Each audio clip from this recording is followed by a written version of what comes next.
Love is magical.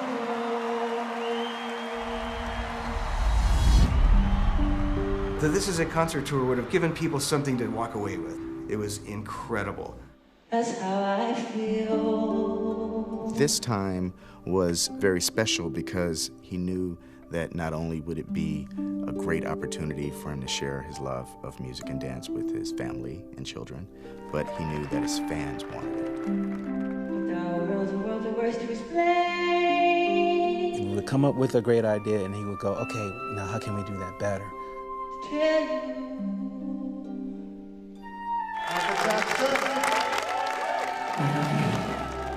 When you're dealing with the king of pop, it needed to go to another level. Full-scale airplanes, bulldozers, and elevators.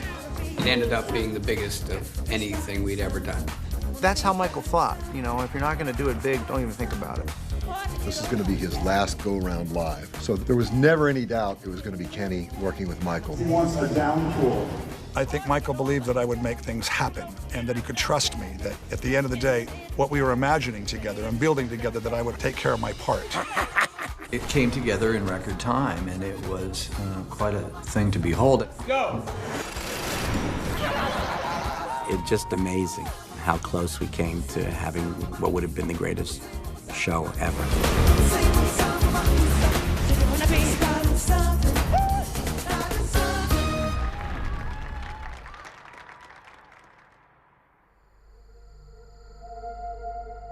Michael was really looking forward to getting out in front of a live audience again, because he did love that. I don't think he ever intended to take this much time in between tours. He was a single parent, raising a family, which he loved. But he was writing all along. He was creating new music, but it took him a while to come back because he wanted to come back doing something that was going to excite him. There has to be a real reason for doing it and really invest the time. There has to be something there that makes it all important. And he kept saying to me, we'll know when it's it. We were going to tour when his last album came out, but that was right when 9/11 happened. And every major artist canceled their tours, and Michael was one of them. About 2 years ago, we were building a new arena in London, which was in and of itself an amazing feat because there's no land there, and that was called the O2. It's the most successful arena in the history of the arena business. The goal there was to go after a handful of worldwide superstars and convince them to residence there. And Michael was at the top of the list. I mean, it's a short list. So I pitched Michael 2 years ago, and I was summarily turned down. I was told he's really not ready at this time, and I kind of just gave up and said, okay, you know, maybe Michael will never play again. AEG felt that the right thing for Michael to do was to go out and play public again and kind of reclaim his throne as the greatest live entertainer of all time. But at the first meeting, really what we were doing was telling Michael Jackson about our company and all of the different assets that AEG had. And Michael got very excited about that. He was saying, you know, I really want to work with these guys. Then early September of '08, I got a call from the gentleman who I work for, and he said Michael was actually ready to come back to work and he had asked for me. So I quickly went and met with Michael at the Bel Air Hotel, and it was really then that, looking him straight in the eye, I actually realized this was not a wild goose chase, that he really was ready to go back on stage. I asked him, Mike, why now?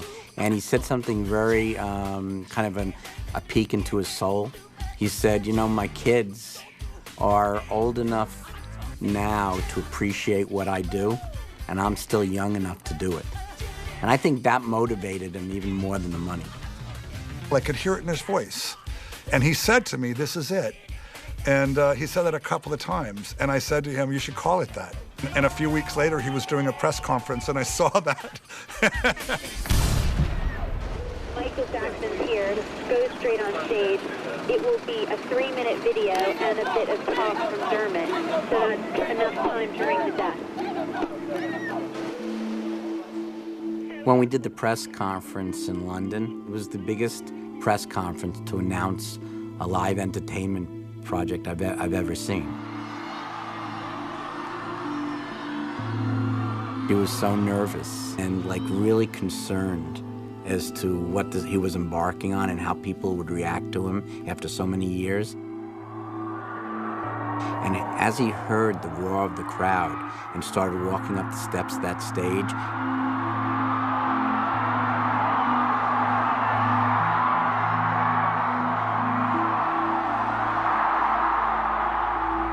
he became Michael Jackson again when he walked and took that microphone at the press conference. They were telling him that they still loved him. And I think that was really, really important to him. It underscored the point that he's just a human being. This is it. I mean, this is really it. This is the final curtain call. I love you so much. Really. From the bottom of my heart. This is it, and see you in July. In the middle of March, we put the shows on sale. We had 2 days of pre-sales. We had the fans register on michaeljacksonlive.com. 8 o'clock in the morning when we started, it just exploded. Then they went as fast as we could sell them. I guess it was an hour maybe before all those tickets were gone. This was at a stratospheric level. This was at a level that we had never seen before. We sold 800,000 tickets in the United Kingdom. No one's ever done that in an arena. So we still had the whole rest of the world, you know, hungry and waiting. When the shows actually sold out, there were still 264,000 people in the queue waiting to buy tickets, and that's enough to sell out easily another 50 shows. Ladies and gentlemen, Michael Jackson has left the building. Well done, everyone. Well done. I said, great, Mike. Congratulations. We need to add some shows. He said, okay, I have 2 conditions. He said, one, I want a house in the country so that the kids and I are not trapped in a hotel suite. I said, fine. I said, what's the other condition? He said that when I do the 50th show, the Guinness Book of World Records are there to memorialize it. And I said, that's it? He said, done. I said, we got a deal. There have been people that have told me that he could have sold out 200 shows, that there was just, you know, hundreds and hundreds of thousands of folks out there that wanted to see him in concert. Michael wanted to do more than 50 shows. Michael was hoping to travel the world. Push it to its limit. This was going to be his comeback to the live stage after 13 years.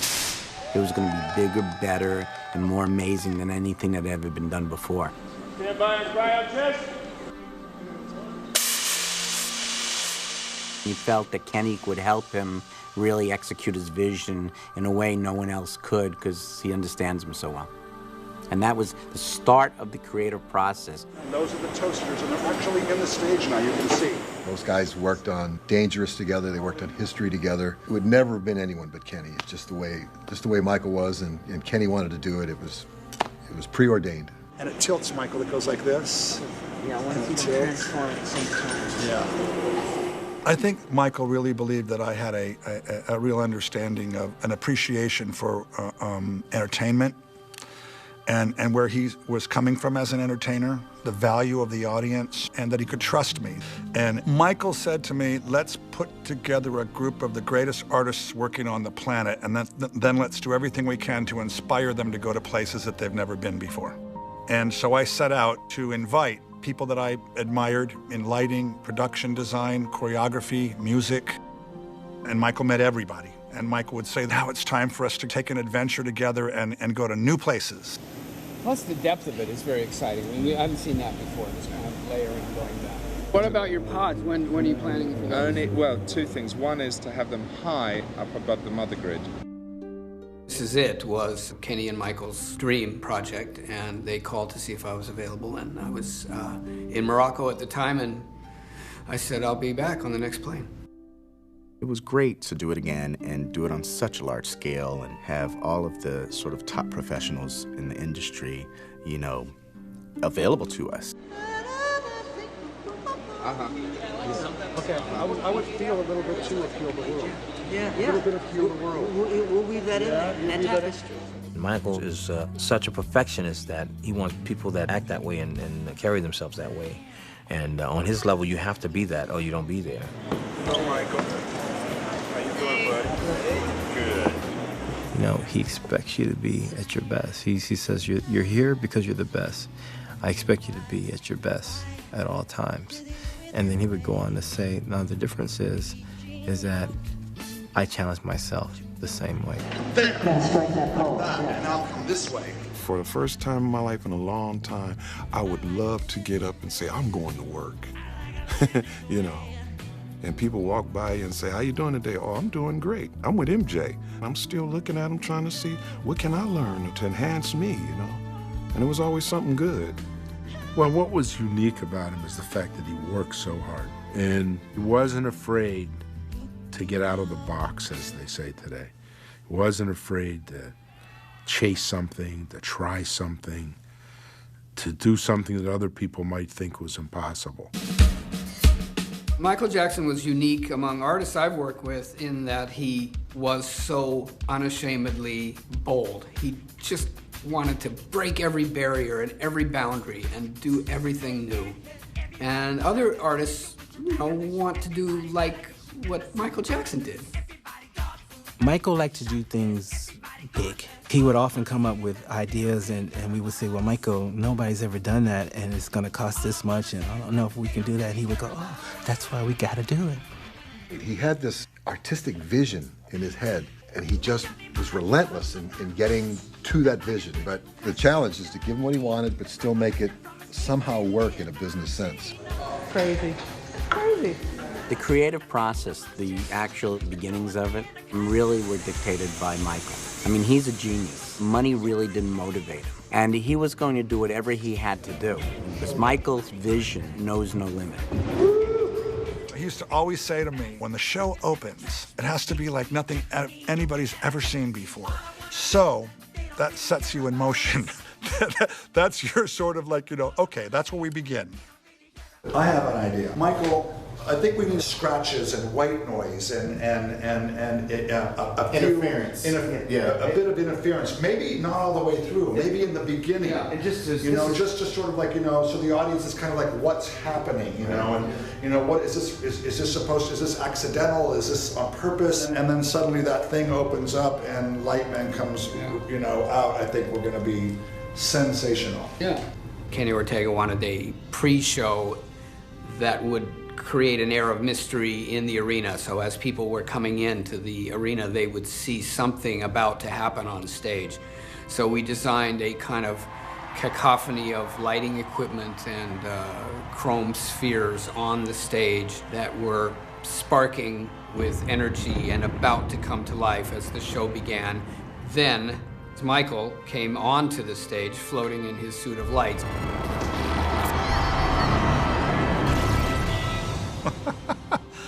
Michael came up with Lightman. I think Michael Cotton named him. You know, I remember him talking about, was there a way to begin with an awesome sort of video experience that then transferred to his body? Michael would be holding the same chrome orb that the audience had previously seen with his own image reflected in it. It reminded him of Hamlet when Hamlet was contemplating his friend. The context of him seeing himself in Hamlet, to me, just gives me chills because that's fantastic that he knew that and understood that and felt that was part of the theatrical power that he was presenting. He really slowly open up each piece, take off his headgear, and then just milk it. I'm just gonna play the moment. We're gonna take a pool. I started a board. I said first night he would be there at least 6 minutes. And so everybody started taking bets that it would either be longer or shorter, how long he would stay there. And then he would just point to me and we'd start the show.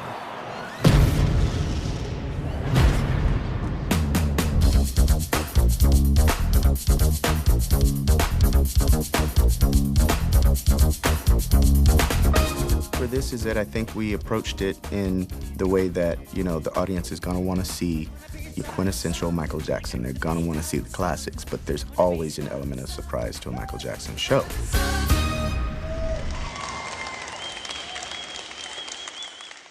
you fellas on your marks? Look down, are you on your marks? We wanted to come into the middle of the show with some great surprises, and so Smooth Criminal was one of those. Step back and boom.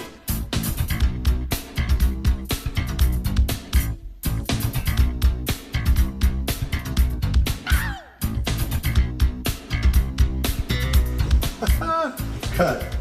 Good. Cut. I said, what if, all the, badass gangsters from the old Hollywood movies, were chasing you? And Michael loved that. He said, that's totally like in the line of Smooth Criminal. And action. Michael Jackson more or less created the music video genre. It was up to us to make these films as good as anything he had ever done, and that was really the challenge. He sees him. It's like 1,000 feet down. Yeah, I love it. Smooth Criminal was incredibly challenging because he was acting on green screens, and he had to do some stuff that was, almost stunt-like. And action. Jump out that window, Michael. Nice. The films were a setup, and what happened on stage was the payoff. In the case of Smooth Criminal, Michael Jackson was going to jump right out of that movie onto the stage.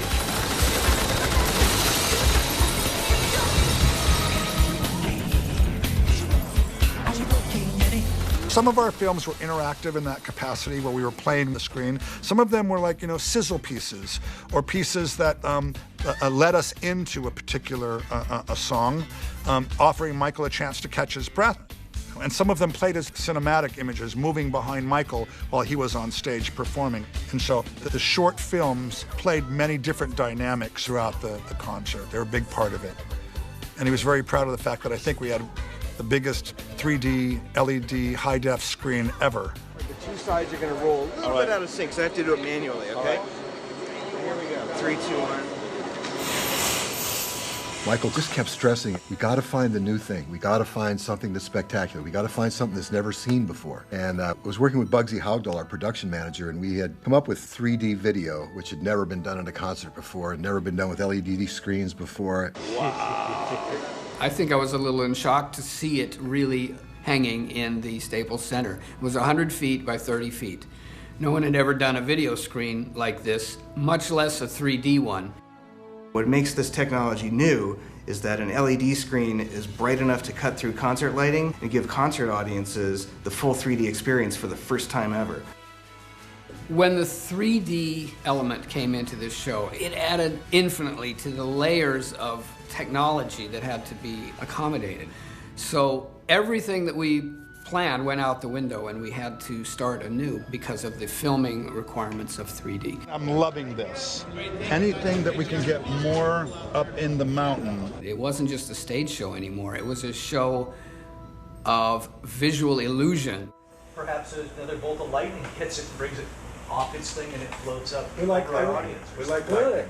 Didn't you get even closer to the audience? Yeah. Do it. Yeah, okay.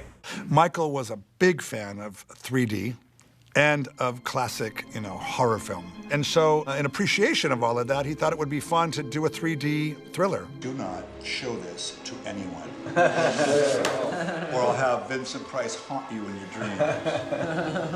18,000 people a night were going to put on their 3D glasses and have a three-dimensional thriller experience. Wow.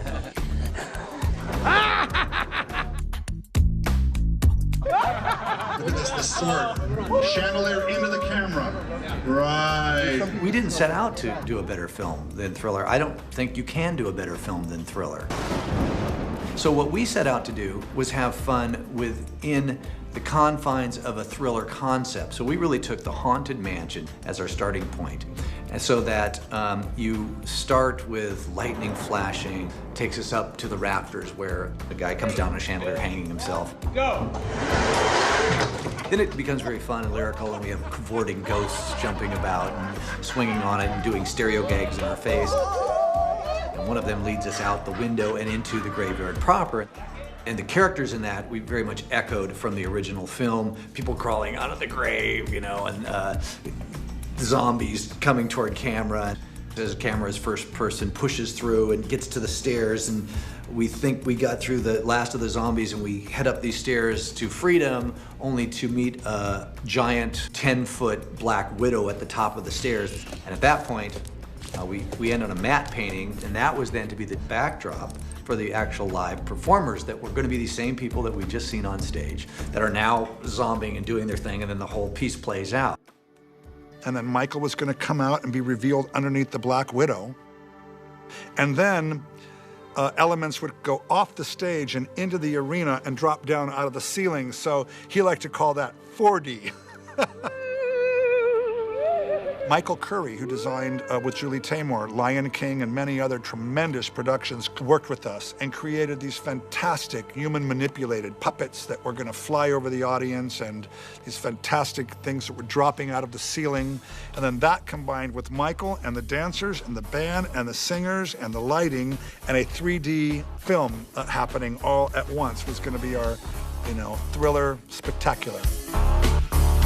Michael, at one moment, just took it all in and stopped being himself for a second and became a fan and wanted to see how the fans would see it and how they would feel it. And he was very aware of what his fans would want and what they needed. It fulfilled the request of something no one had ever done before. No one's ever put a live show with 3D in an arena. And to make that part of the Michael Jackson dream world is like, it was just fantastic. It was fantastic.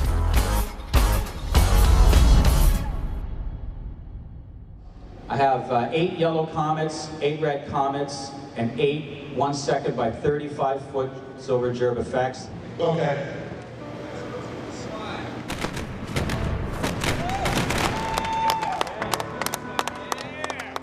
It might as well have been Circus du Soleil over there, it was just amazing. Would you like to see them turned on, Michael? Step off for the moment, Sheila. Yeah, can you turn the fans on? He took from his last 20 years of touring as a solo artist, and he found a way to do everything better than what he had been doing. Like, for instance, he had this cherry picker come out of the stage, and Michael would get on it. It would take him above the stage, above the band, out to the arena. So now he's in the center of the arena, and he's still killing it. He's still on the vocal. He's still singing Beat It. Just watching Michael's face light up when he was out in the cherry picker and the wind and the smoke, and he just looked so happy and just in his element. He'd be going over the audience. You could just imagine what it was going to be like. There was going to be a rocket attached to my guitar. That's cool. And I think there was going to be a pyro that will set off on the sides as well. Been kind of scary, but effective. Michael wanted a jacket that really burned, so we made a jacket out of Kevlar and worked with the pyro company to make it burn after he'd taken it off and thrown it on the stage. Let it burn and the lights out. Woo! All right. Lights out. Look at how beautiful these are, Michael. Those are our love shots it. that we licensed for a couple other things. Love it. Love it. And I love our little girl. We love the idea of the little girl, Michael, almost like a little henna or something very sort of simple that doesn't take away from her innocence. There's something very, very delicate. Finding a little moment. Yeah, Okay. yeah. Do you like that? Yeah. He wanted to make his comeback, and he definitely wanted to be bigger than ever. But more than that, he wanted people to walk away with something to think about and really reflect on. And that was really Michael's vision for this tour. I respect the secrets and magic of nature. That's why it makes me so angry when I see these things that are happening. If I really, truly worry, and I start crying about it. It's like a runaway train. If we don't fix it now, it's at the point of no return. This is it. This is our last chance to fix this problem that we have. That's why I write these kind of songs, and to give some sense of awareness and awakening and hope to people. I remember we were having a conversation one day, and Michael was talking about, with real emotion, about how he was frightened that, his children and their children weren't going to have a planet that was recognizable to what we have. Look at this They'll one. be floating so much that I you love want to her. I love the light on that. I love this one too. Look at this. Watch, watch, watch, That's watch. the one. That's the one. Watch what she does. Look, watch. Yeah. Got it. And the lighting's great. You got it. The lighting's great. Great. Move on to the next shot. Good. Of all the films we did, probably the most important film to Michael was Earth Song because that carried his message. Michael has sort of been carrying the banner for environmental issues long before it became trendy to do so. He's been sounding the alarm that we're destroying our environment and that it's up to us to do something about it. Is there a time we founded this little story together, which was just sort of following a little dance of our Earth Song child in a day, just sort of, playing with nature. My favorite part was the butterflies, the real butterflies. It was amazing. Finding ourselves in the precious environment of the rainforest and taking a little rest in a little patch of grass and awaking to find it all gone.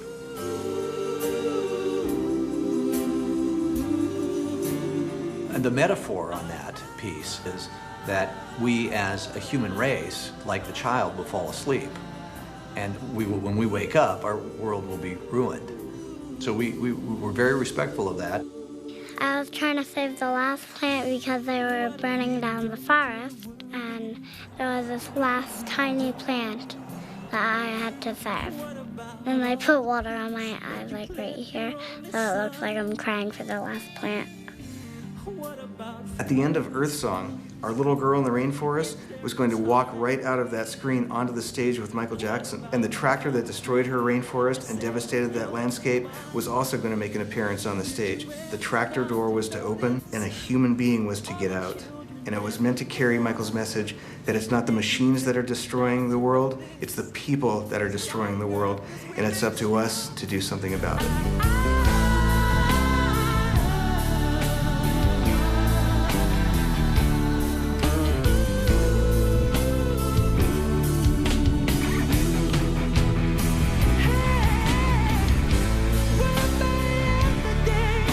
Didn't want to do a happy ending. This is like not a happy ending. And I want it burning. And I want it there, lasting and burning. And I want us standing there with our arms reached out, asking for people to please, grab hold and join us in the importance of doing something about this before it becomes a travesty. Help us. You, us, we.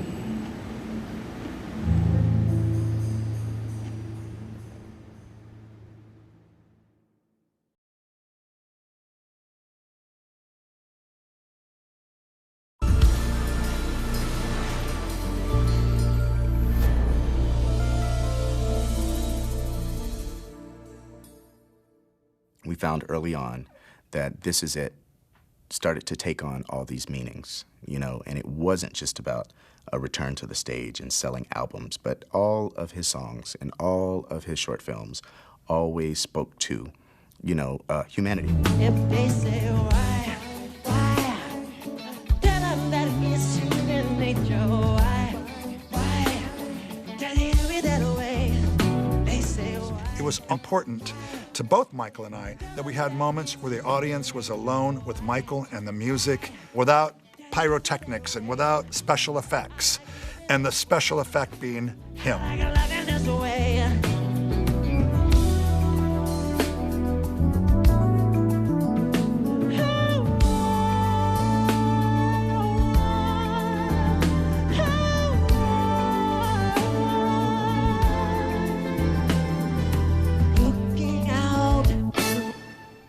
You could put a spotlight on that guy and just have a piano player, and it would have been riveting. When he puts his whole body into singing a song, the audience gets to see it at a live show. They get to see the passion he puts into a song. He comes from an era where you really sang, you really danced, and you did it at the same time. No tricks. And you either could deliver your record or you couldn't. I think that's a lost art today. There was also material that Michael and I agreed it should remain sacred. Billie Jean is perfect. It was a place for him to invent. But you didn't need to change the nature of it. He came out, he put the jacket on, he put the glove on, he had his high, water pants, and you left him alone. Billie Jean is one of Michael's iconic pieces and performances. Not many artists have been able to convey just as powerful a message through a dance than they do in a song. And I think that he had that sort of uncanny ability to do both. You couldn't drag those kids away from being in front of the stage watching Michael. They were there every second they could be, glued to him. And he would apologize to them sometimes because he'd say, I'm trying to save my voice. My voice is still, I'm building it back, and I'm not going to dance hard today. And they were just like, they just wanted to be there.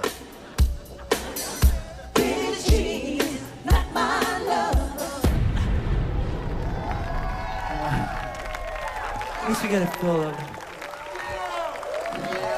God bless you. What made Michael, in my opinion, the greatest entertainer of our generation, and perhaps any, his timing. One time in the movie, I say, you know, aren't you ready? He's like, no. Guys, that's the cue. I'm sorry, are we misunderstanding something here? No, we're not misunderstanding. We're sizzling. But he's sizzling. I'm sizzling. Okay. So he's waiting for my point. It's coming. What he was saying was, I'm going to have a moment here. I can feel it. I already know. The audience isn't here yet, but I know I'm going to want to have a moment here. Might want to button my shirt or my jacket or whatever it is. I want to look around a little bit, play with them. Snap my finger maybe, then bang! He was in charge, like an old-fashioned entertainer. Technology didn't run the show. Michael ran the show. And when he stopped, you watched and you held your breath. And that's what made Michael Jackson on stage, and why he was different than anybody else that you ever went to see in concert. The world should be full of love. Love. Love is the most important thing in the world. Man in the Mirror has always sort of closed Michael's concerts. Michael loved the message of the song. If you're expecting change, it has to begin from within. And that was just something that I think that Michael really enjoyed leaving as a last remembrance of, you know, spending an evening with him. But he can't leave the stage regularly. He has to do it in Michael Jackson fashion. We had fun wanting to top ourselves. You know, we had Rocket Man years ago where he flew off the edge of the stage at the end of a concert. So Michael was like, we have to top Rocket Man. What can we do?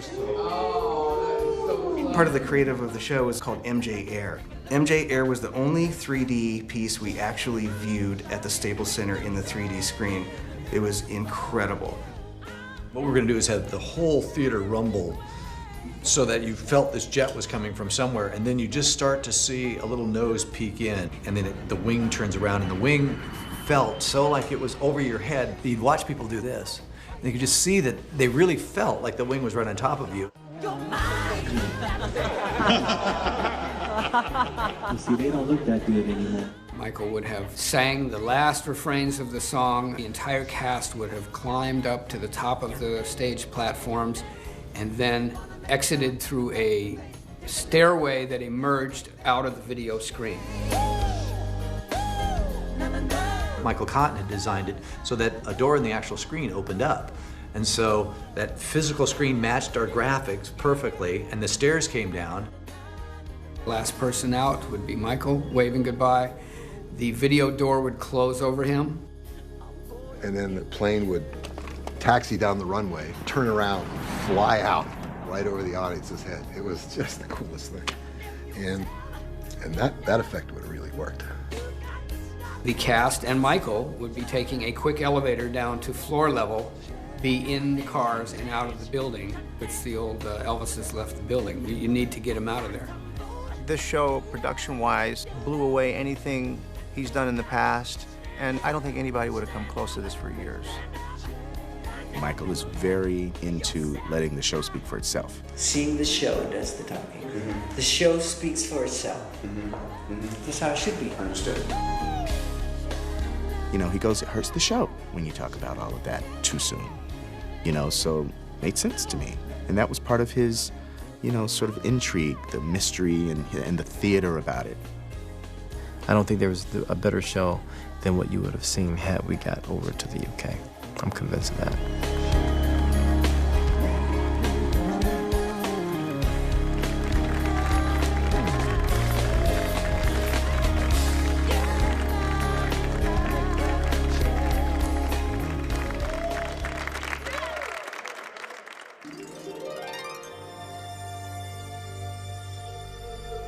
That last rehearsal day was it. We, you know, saw it. We realized it. You know, the goal had been reached, that the show had found itself, and the tone of it, the pacing of it, was all there. It was all there. Thank you. We're going to stop for this evening now. We were going to then pack up everything, put it on a boat, send it to the UK, to London, and he was going to move over there with his family and with the kids and start dress rehearsals over there. That's how close we were.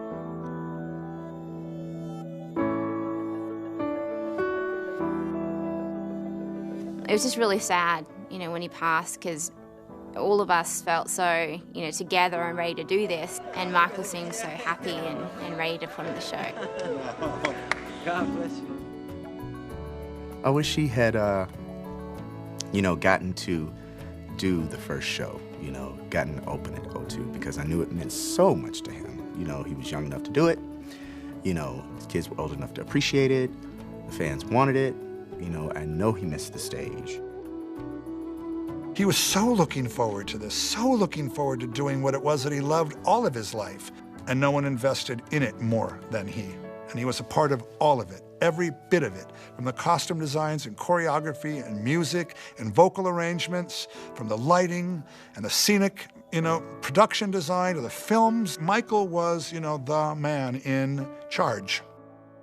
Really, really sad that that the entire vision that he, Michael, Kenny, and Travis had, and we all put together, didn't get a chance to be unveiled as they all saw it as one collective piece of work, the masterpiece, but the masterpiece still in our hearts and our memories, and it can only be looked at as a highlight in anyone's life to have been part of something like that.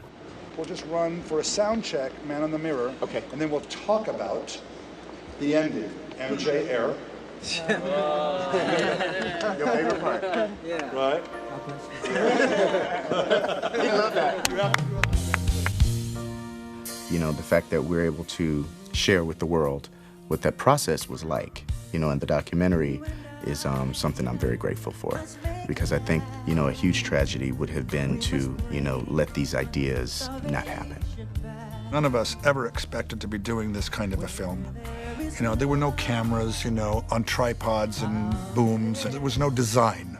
Really, it was just fragments, pieces. It's like creating a mosaic to tell a story out of little pieces that we somehow miraculously were able to put together. All of the key players in the project were always committed to carrying this vision through, and none of us ever gave up on any of these ideas. Michael was so passionate about these ideas. We all had a burning inside of us to carry them forward. We did it with love and always with Michael in our hearts, always with Michael in our mind, 7 days a week, cutting the picture together. The first thing every day and the last thing every night was, that Michael was ever present. What would Michael do? I think what we want out of this film is for people to see the real Michael Jackson. For so many years, there was just so much out there that was just so wrong and just so, just untrue. And for people to be able to see him as a person and to see him creating and to see him doing what he does as an artist, that's what we hope people get to see. You won't get the full production show. To me, you're getting something better. You're getting to see the process of a genius, of greatness. Getting an inside peek of something that not too many people get to see. This was a guy that had really come full circle, and he was really ready to show the world best of Michael Jackson. And that was worth being there every day. And that's what I miss the last time I saw him. I'm proud to be able to say that I was a participant and that I helped. He trusted me. And it's really one of the great gifts of my life to have earned that trust and to have been able to, collaborate with him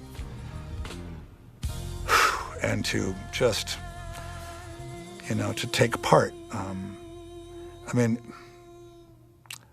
There aren't too many people anymore that can drop my jaw. And Michael Jackson remained one of those people all the way into the end. I will be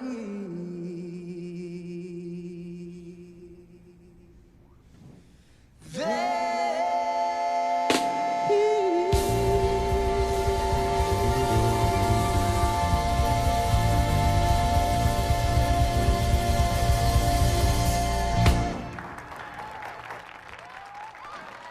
God bless you.